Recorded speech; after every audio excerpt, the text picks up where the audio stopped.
শুভ দুপুর বন্ধুরা। আজকে বানাবো আমড়া দিয়ে পাঁচমেশালি আচার। এই দেখো থালাতে সব কেটে রেডি করে নিয়েছি। ভাজা মশলা নিয়ে নিলাম। এবার একটা বাটিতে আমড়া নিয়ে নিয়েছি।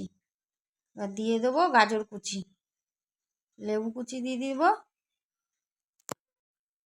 আদা দিয়ে দিলাম, আর গোটা গোটা কিছুটা রসুন দিয়ে দিলাম। আর দিয়ে দেবো কাঁচা লঙ্কা।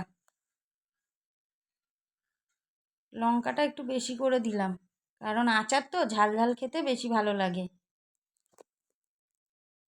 ভাজা মশলা দিয়ে দিলাম, হলুদ দিয়ে দেবো, পরিমাণ মতো নুন দেব।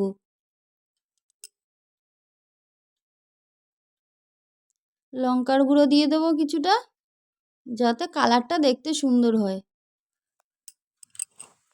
আর সর্ষের তেল দিয়ে দেবো। সর্ষের তেলটা গরম করে রাখা ছিল, ঠান্ডা করে নিয়ে দিয়ে দিলাম। আর আচারটা মেখে নিচ্ছি। কত সুন্দর হয়েছে দেখো আচারটা। ভাজা মশলাটার মধ্যে ছিল সর্ষে, ধনে, জিরে সব দিয়ে শুকনো খোলায় ভেজে নিয়ে গুঁড়ো করে দিয়েছি। দেখো কত সুন্দর আমাদের আচারটা দেখতে হয়েছে।